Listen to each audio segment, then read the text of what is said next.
Cordiales saludos, amables televidentes, en todo Manabí, en el resto del Ecuador y el mundo entero. Buenas noches y sean bienvenidos a esta emisión de TV Noticias en este lunes 30 de mayo de 2022. Listos para cerrar la jornada, revisando los hechos más destacados del acontecer nacional e internacional. Tal como arrancó este quinto mes del año, lo estamos cerrando con cifras alarmantes en cuanto a robos, de delincuencia común en tierra y también en alta mar. Están imparables los robos a los pescadores. Más muertes violentas se han registrado en las últimas horas en la provincia de Manabí. La tarde de hoy se registró un ataque tipo sicariato en la zona del Cantón Manta, conocida como la parroquia Los Esteros. Además, hay que destacar que hoy arrancaron oficialmente los trabajos que se prevén se ejecuten en los próximos 3 meses en la vía Manta-Rocafuerte, a la altura de la Puerto-Aeropuerto, es decir, en el tramo desde el redondel de la Barca hasta el redondel de Playita Mía. Son 5 kilómetros los que se trabajarán. Ya fueron acreditados los recursos, $1.200.000 por parte del gobierno nacional, y ya ejecuta el municipio esta obra que se esperaba desde hace más de 20 años y que además va a solucionar uno de los inconvenientes en esta importante y principal arteria que significa la puerta de entrada y salida del cantón, y por donde se prevén al menos 65.000 vehículos pasarían diariamente. En buena hora se esperan también los recursos para trabajar en la vía Manta-Coliza, en donde también se están registrando siniestros viales en las últimas jornadas, en los últimos días, tal como ha venido sucediendo. En el ámbito nacional, un juez negó hoy la acción de protección que presentó el presidente de la Corte Nacional, y hay que tomar en consideración que también se cerró la Liga Pro del fútbol ecuatoriano y hoy todavía celebran los hinchas de Barcelona que ganaron esta primera fase, consiguiendo el boleto a la Copa Sudamericana 2023 y al menos ser finalistas del torneo que está en marcha. Les recordamos que el presente servicio informativo se retransmite en tiempo real por nuestra cuenta oficial de Facebook. Estamos como Televisión Manavita. No olviden dar like y compartir, etiquetar a sus amigos para generar mayor repercusión y que todos revisemos las noticias más destacadas de este día.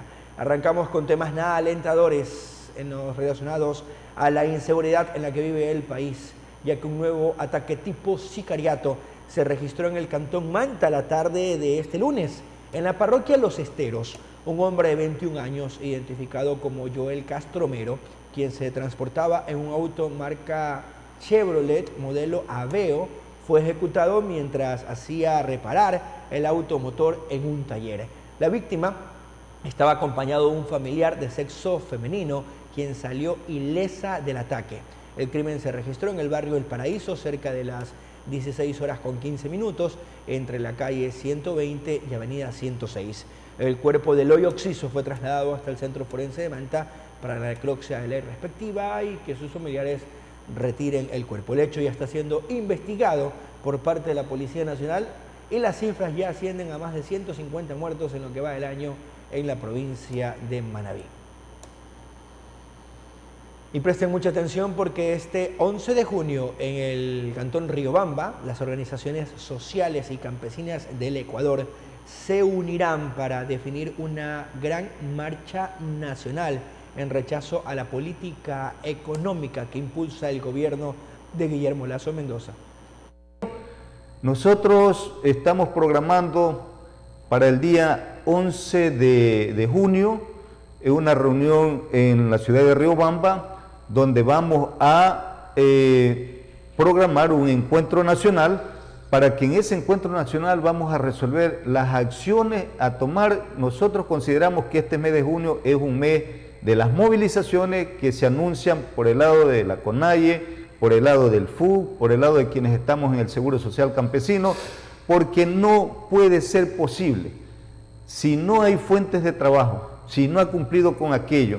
Allí tenemos otro problema social, que es el tema de la delincuencia. Hoy día vemos cómo la ciudadanía vive con miedo por todos lados, porque aquí la inseguridad cada vez gana más terreno frente a un gobierno que no, en vez de aumentar mayores policía o el ejército que vaya a las calles, que no es la solución. La gente necesita fuentes de trabajo. Es la única forma de combatir la delincuencia, es con fuentes de trabajo. Y como lo mencionamos, continúan imparables los robos a los pescadores artesanales de la zona rural del Cantón Manta. Esta vez las víctimas fueron de la comuna Las Piñas. Otro ataque más a nuestro sector, al sector pesquero. Es lamentable porque de esa manera están cogiendo fuerza la delincuencia y incluso Las Piñas era uno de los sitios que no eran tocados porque la pesca es cerca, porque la pesca que ellos hacen es al fondo, pero ya llegaron a este sector y están llegando con fuerza. Ya hace unos días atrás robaron 2 motores del mismo sitio de Las Piñas, hoy llevan otro más.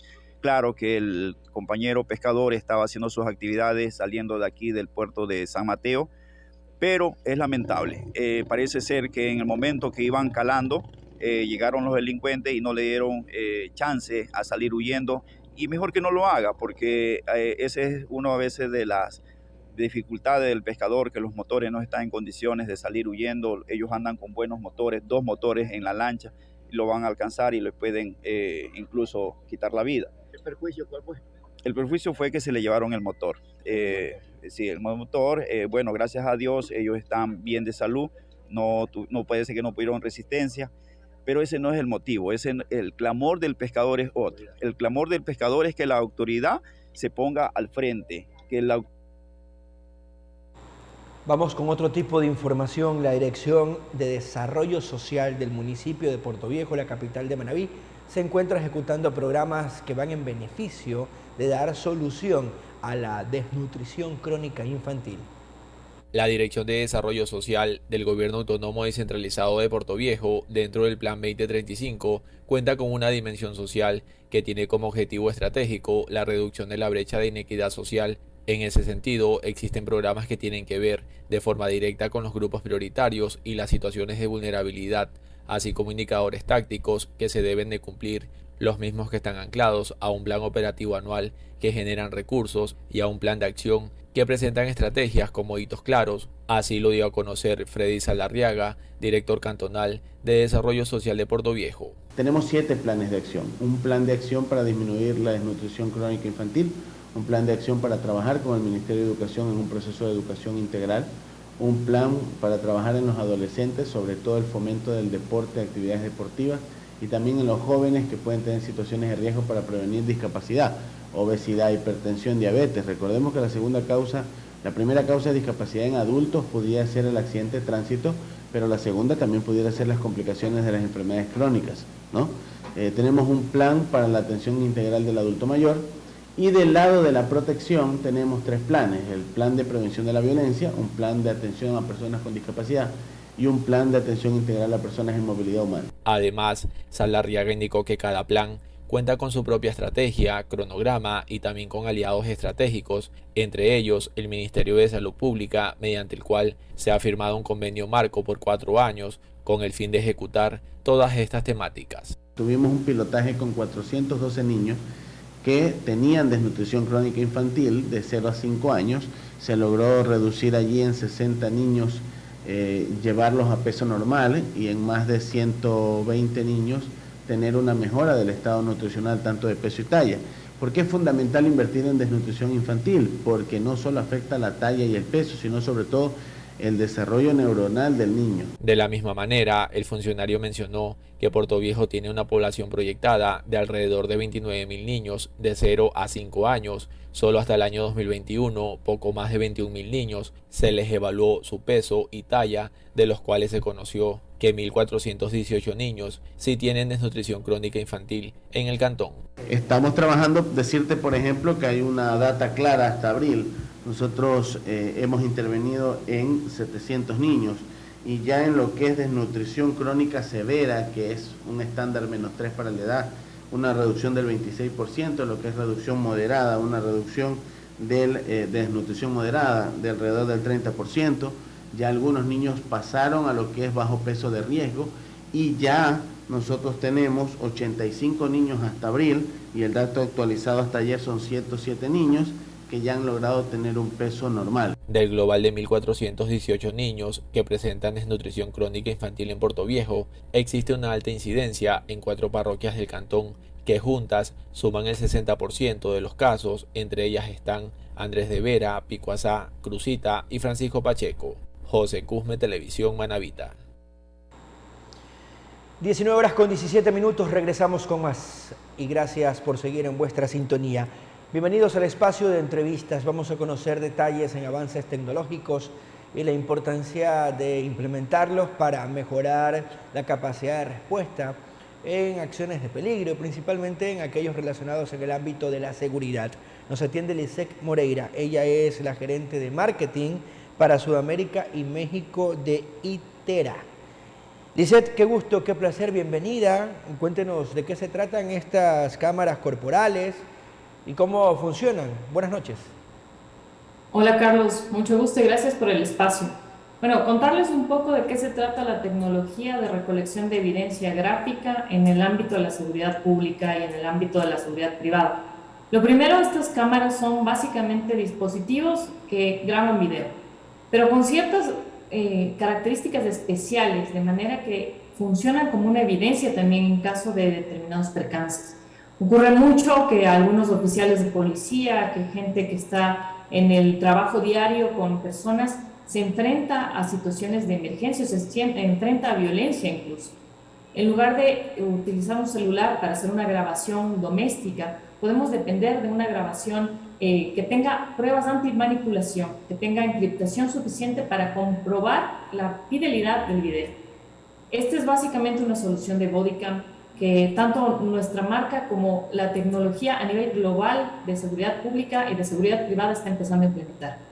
Perfecto. ¿De dónde se origina esta tecnología y qué impacto y resultados ha causado en otras partes del mundo? Existe gran antecedente de utilización de esta tecnología en Europa y en Estados Unidos. Hay una circunstancia específica en la que un ciudadano, por ejemplo, se enfrenta a un agente de policía, a un agente de tránsito, por ejemplo, que básicamente cuando existe esta interrelación puede ocurrir algún tipo de percance. Funciona mucho como un mecanismo de transparencia. De hecho, el momento en el que la persona se sabe grabar ya restringe un poco su conducta agresiva, por ejemplo.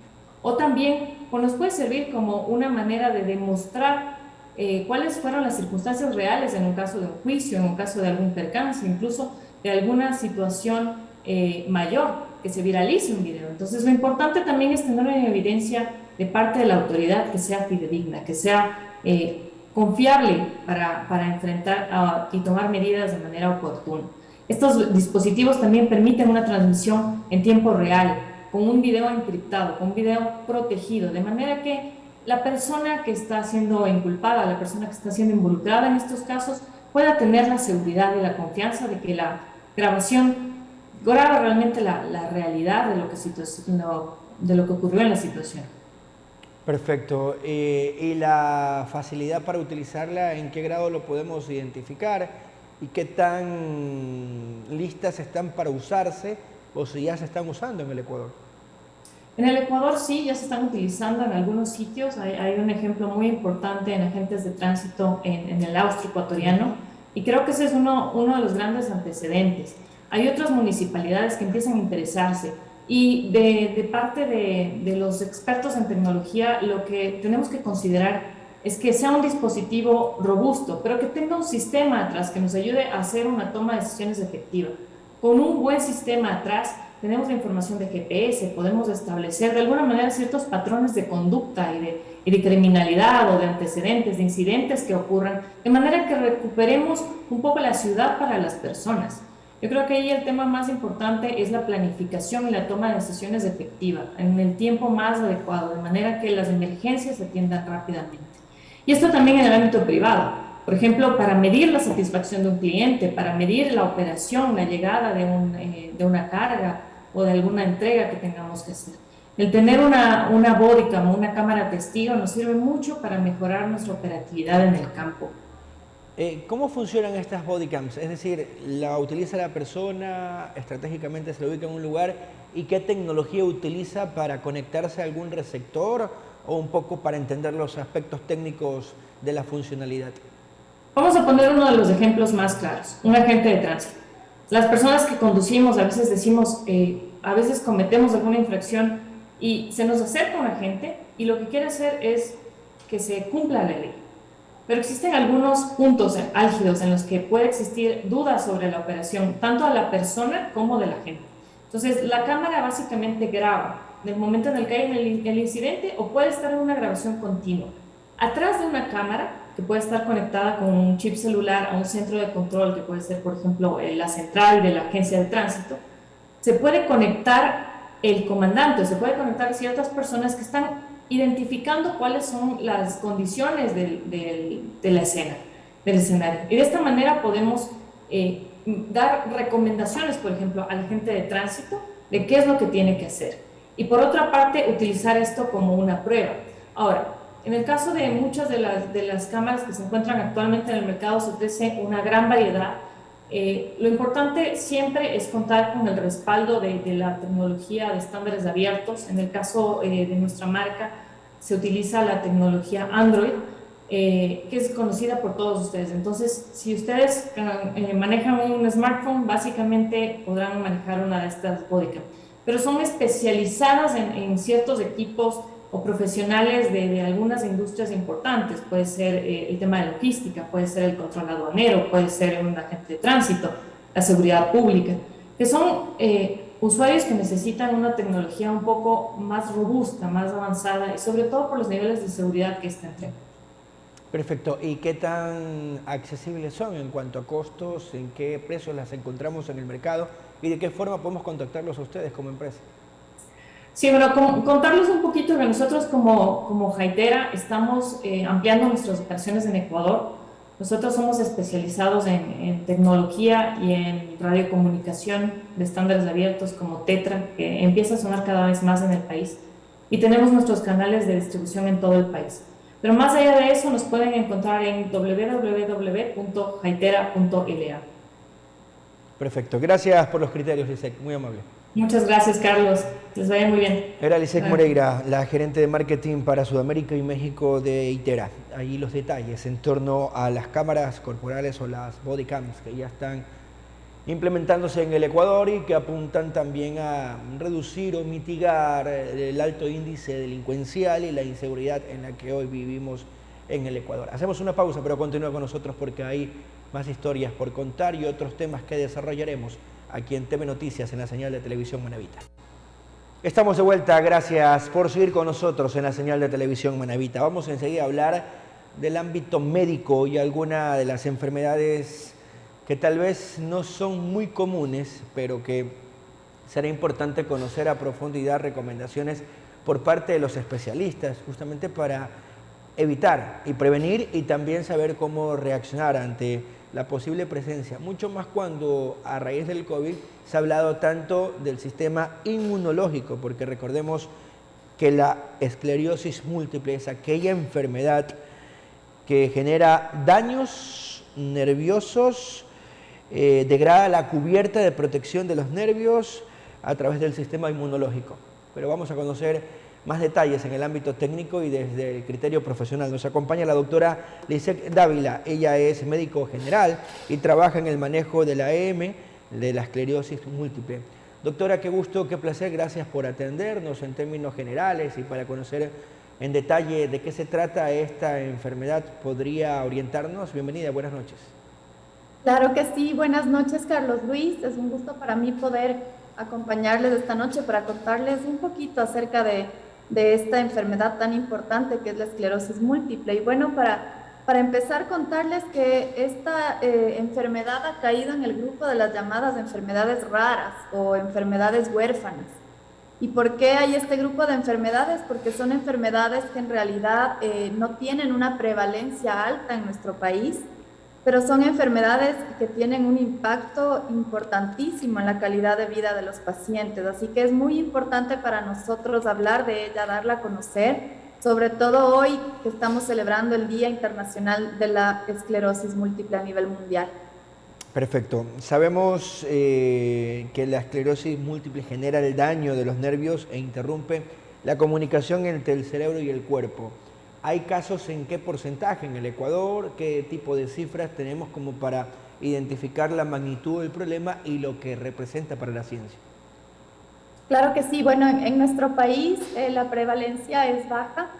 Tenemos un estudio que nos indica que tenemos 5 pacientes por cada 100.000 habitantes.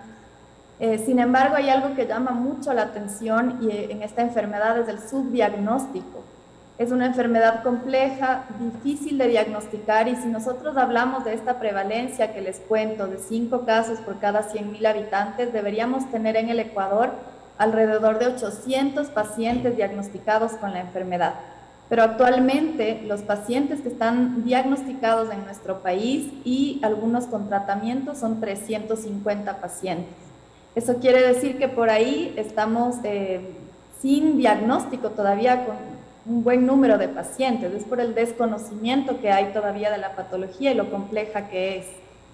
Como usted bien mencionó, es una patología autoinmune, neurodegenerativa. Lo que más preocupa en esta patología es que afecta a una población joven, pacientes de entre 20 a 40 años en plena edad productiva y sobre todo en mujeres. Hay una relación de 3:1 de mujeres frente a hombres y es una enfermedad, como le menciono, que afecta mucho la calidad de vida de los pacientes. Si esta enfermedad no se diagnostica a tiempo, no se le da un tratamiento a tiempo, el paciente tiene mucho riesgo de evolucionar hacia una discapacidad severa. Partiendo de ese criterio, ¿de qué forma se puede evitar? Porque no conocemos el motivo por lo que se hace presente en el cuerpo de la persona, eso también será importante conocerlo, y hablar un poco de la sintomatología o esos signos de alerta que debemos identificar en caso de que no hayamos todavía confirmado a través del diagnóstico médico de la presencia de esta enfermedad. Por supuesto, bueno, lamentablemente esta es una enfermedad que para la ciencia aún sigue siendo algo desconocida en cuanto a los factores que conllevan a que el paciente tenga la enfermedad. Hay muchas teorías, puede haber un riesgo genético, puede haber un riesgo ambiental. Hay mucha prevalencia en países que están alejados de los polos, cerca a los polos, perdón, y también tiene que ver con la raza. Se ha estudiado mucho, por ejemplo, en países escandinavos, países europeos, la prevalencia es más alta que en países como el nuestro, y precisamente en razas como la raza indígena se ha visto una prevalencia un poco más baja de la enfermedad. No hay una explicación científica todavía de por qué se da la enfermedad, pero esas son las teorías que existen hasta el momento. En cuanto a la sintomatología, esta enfermedad se conoce también como la enfermedad de las 1000 caras, porque tampoco tiene una sintomatología que sea específica y tan fácil de reconocer. Hay casos, y muchos de los síntomas más frecuentes en estos pacientes son síntomas visuales. Hay casos de pacientes que después de tener una vida normal de un día para el otro pierden la visión de manera súbita. Y al hacer los estudios se ve que es una esclerosis múltiple, un daño neurológico, un daño en los nervios, que pierden justamente una capa que es la capa de mielina, es una capa que recubre a los nervios y que permite que todos los impulsos nerviosos viajen de manera adecuada a través de los nervios. Entonces, tal como usted la describió, es como si nuestro cerebro perdiera esa conexión con el resto del cuerpo y el control que éste tiene sobre los movimientos, sobre la sensibilidad.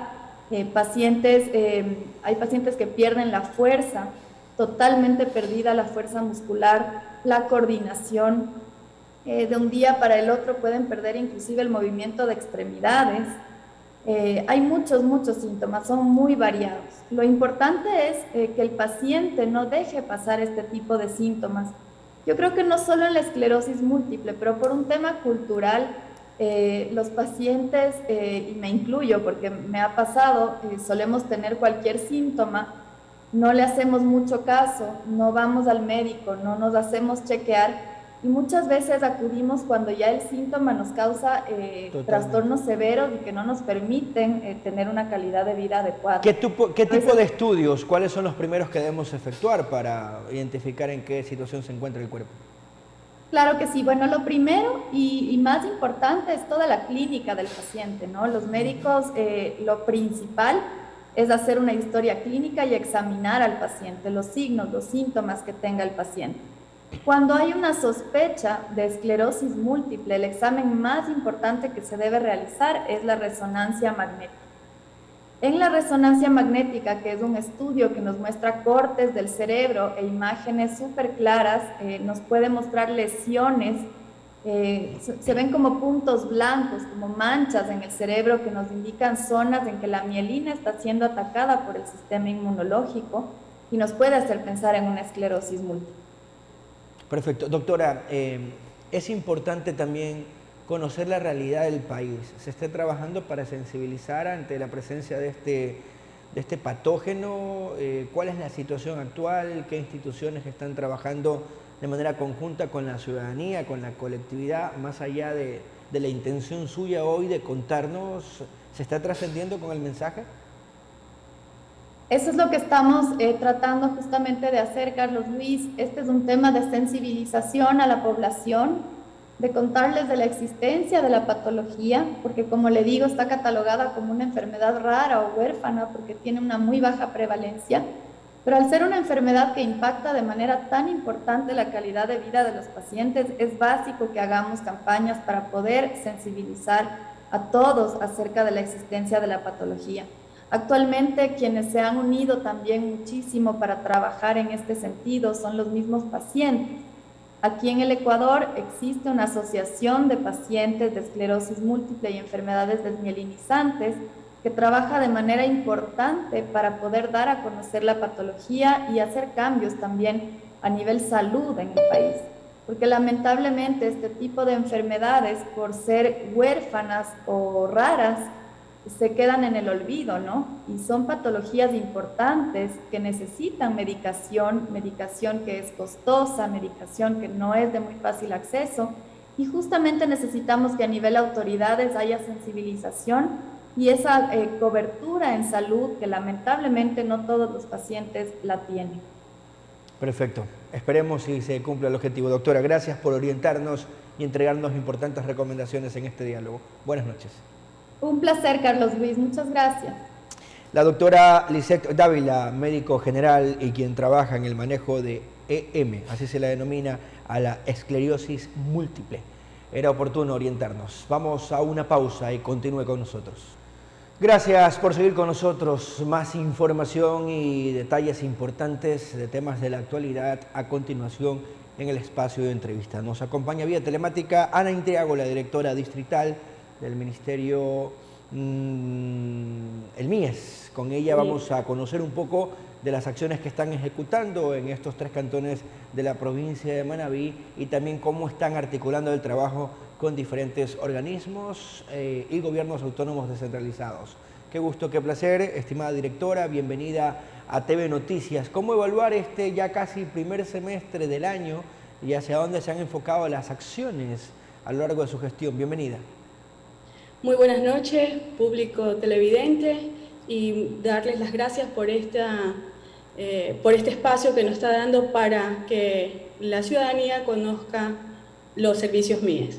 Realmente sí, ya es un año que se ha estado trabajando arduamente con el Gobierno del Encuentro, encabezado por nuestro presidente Guillermo Lasso y nuestra cartera de Estado representada por nuestro ministro Esteban Bernal. Hemos estado en territorio con todos los servicios de que el MIES presenta. Entonces nosotros trabajamos con las personas con discapacidad en territorio, con el bono de desarrollo humano, con las capacitaciones que les dan a los emprendedores. Incluso se está haciendo las ferias del encuentro, que mañana vamos a tener una en Montecristi, donde estas emprendedoras fabulosas de que realmente han hecho el crédito de un año adelantado por el bono de desarrollo humano, entonces se han puesto a emprender y han salido adelante en estos proyectos. También nosotros le damos las capacitaciones para que así pueda ellas acceder al bono y no estancarse y tener productividad, porque eso es lo que se requiere, de que las familias salgan de las situaciones de pobreza. Entonces, hoy ¿qué nos dicen las cifras? ¿Qué nos dicen las estadísticas? ¿Cuántos manavitas, y principalmente en este distrito, Montecristi, Manta y Jaramillo, están siendo beneficiados a través de los bonos solidarios que entrega el gobierno nacional? Bueno, son muchos. Nosotros somos los veedores como MIES, ente regulador, de que se cumplan con todas las políticas públicas. Nosotros por eso somos los que estamos en territorio evidenciando todos los servicios. Por ejemplo, hoy día estuvimos en territorio con acompañamiento familiar, donde por ejemplo, es el caso de Yajaira, de acompañamiento familiar, que tienen el quintil de 6.5, entonces es de extrema pobreza, pero nosotros con el acompañamiento familiar y también con el desarrollo humano, ellos hicieron el préstamo de 1 año y se pusieron como quiera a emprender, a vender empanadas, y le está yendo muy bien, y también en la playa, que también venden corviches y maduros. Entonces esto es una oportunidad que se les ha estado dando y que han aprovechado, y también nuestras técnicas le están dando la capacitación y la asesoría para que ellos emprendan y no fracasen en su emprendimiento. Entonces esto realmente, eso es lo que ha querido el gobierno del encuentro y todos nosotros los que trabajamos en esta cartera de Estado del MIES, de que estamos haciendo todo lo que se dice y también que se cumplan con todas las políticas públicas para que ellos puedan emprender y salir de la pobreza.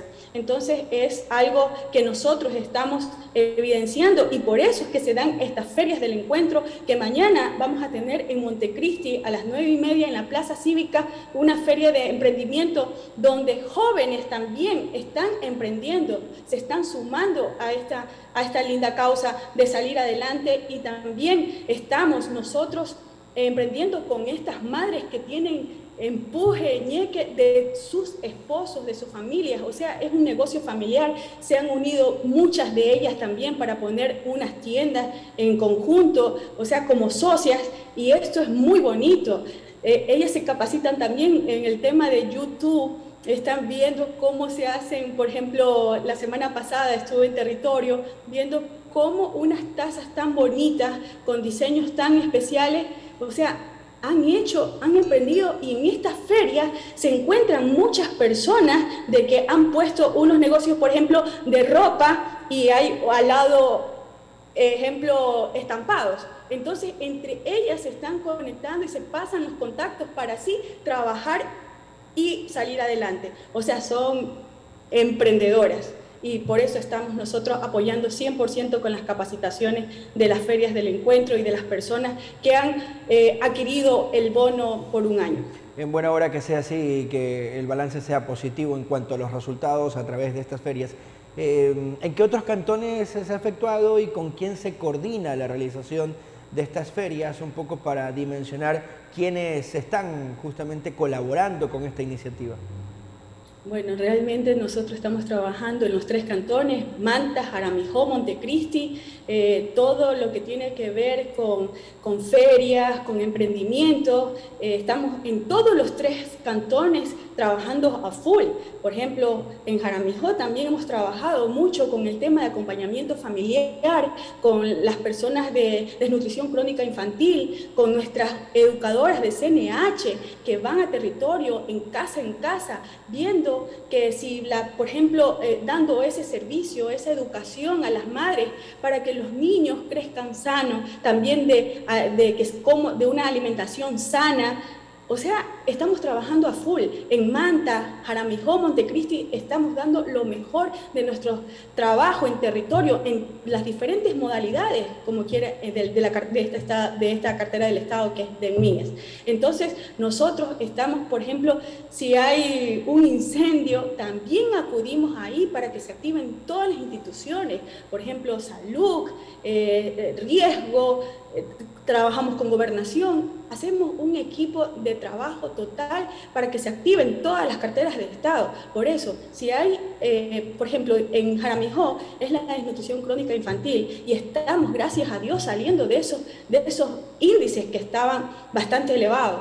Por eso, todo este gobierno del encuentro estamos trabajando para salir los niños, las personas con discapacidad, los adultos mayores, o sea, todos en general, y lo hacemos con mucho cariño, con mucho respeto y sobre todo con mucha empatía.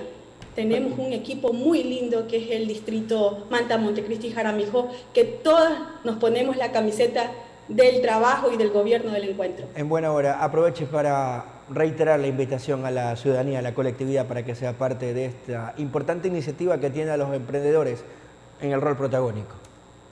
Bueno, realmente estamos abiertos en nuestras oficinas, que es en la calle Oliva Miranda. Ahí nos encontramos también con una oficina puesta al público para cualquier consulta, el balcón de servicio, y que somos puertas abiertas ante la ciudadanía por los más necesitados, y que también se sumen las personas que tienen un poquito más a este apoyo total para seguir adelante, que es el MIES. Y solamente les puedo decir que mañana asistan todos a la feria del encuentro que vamos a tener, y que tenemos que apoyar con un granito de arena a estas hermosas emprendedoras y hermosos emprendedores que realmente han puesto el cariño y el amor para salir adelante. Por eso, mañana a las 9:40 en la Plaza Cívica de Montecristi los esperamos. Y muchas gracias por esta apertura que siempre nos da el canal para informar de qué estamos haciendo nosotros en territorio y el gobierno del encuentro con nuestro ministro Esteban Bernal. Muchas gracias. Al contrario, gracias a usted. Era la abogada Ana Cecilia Intriago Miranda, la directora distrital del MIES, el Ministerio de Inclusión Económica y Social. Detalles de esta feria de emprendedores que se efectuará mañana en el Cantón Montecristi, la Cuna Alfaro. Y también destacaba la acción que está efectuando conjuntamente con el municipio de Jaramijó y en otras zonas en donde también han llegado con iniciativas que buscan darle mejores días a los ecuatorianos en este ámbito. Hacemos una pausa, pero continúa con nosotros, hay más para desarrollar. En la recta final de este informativo vamos con dos importantes temas. El primero tiene que ver en materia de educación, y es que continúa el proceso de implementación de 3 carreras universitarias para el Cantón Flavio Alfaro, en la zona norte de la provincia de Manabí. Este lunes se firmó el convenio para la entrega en comodato del terreno donde funcionará la extensión de la Universidad Laica Eloy Alfaro de Manabí. Y ahora Flavio Alfaro, con este acto que para nosotros es un requisito, no es una exigencia nuestra, sino que es el requisito que nos exigen los organismos de control para poder crear un proyecto de creación de paralelos o campus. Quiero decirles a ustedes que hay buenas noticias. El viernes hubo un cónclave en Quito de rectores y se está analizando justamente la reforma al régimen académico, para que las universidades manejemos la admisión, que la pertinencia, por ejemplo, de carreras técnicas no sea una ruleta a nivel nacional o de personas que la gente de Flavio Alfaro, si creamos los paralelos, no van a alcanzar los cupos tal vez. Entonces no hay una significancia para el desarrollo cantonal. En nombre de mi pueblo, en nombre de autoridades y representantes de nuestro cantón que estamos aquí presentes, decirle a usted, rector, un agradecimiento tan grande, aparte del agradecimiento a toda la universidad, a todos los que conforman desde el rector, vicerrectorado, porque esto es un equipo de trabajo, de decanatos y de los profesores, por haber en Flavio Alfaro, que pronto vamos a tener esta universidad, y más allá de todo, es que esto es lo que necesitaban los jóvenes, los padres de familia. No hay dinero, no hay trabajo. Y esto también es un proceso de reactivación económica para el cantón. Y como lo anunciamos en el arranque de este informativo, el municipio de Manta inició la intervención para mejorar la vía puerto-aeropuerto, la cual desde hace 20 años no recibía mantenimiento. Los trabajos comprenden 5 kilómetros desde el redondel de la Barca hasta Inepaca, Contemplan el cambio total de la capa asfáltica en esa arteria de 4 carriles. El alcalde del cantón, Agustín Intriago Quijano, y el gobernador de Manabí, Juan Francisco Núñez, presenciaron el inicio de las labores hoy. Por esta vía transitan diariamente cerca de 65.000 vehículos. Los trabajos se efectuarán con el aporte del Ministerio de Transporte y Obras Públicas. Posteriormente se aspira a efectuar la misma intervención en el tramo restante. Se prevén que sean al menos 3 meses los que duren los trabajos. Aplaudimos este ya cumplimiento de una de las partes ofrecidas por parte del Gobierno Nacional hacia el Cantón Manta. Y así ponemos punto final a esta emisión de noticias. Les agradecemos a ustedes por su amable compañía y nos reencontramos con más. Continúen en la señal de televisión Manavita. Gracias por su atención. Buenas noches. Presentó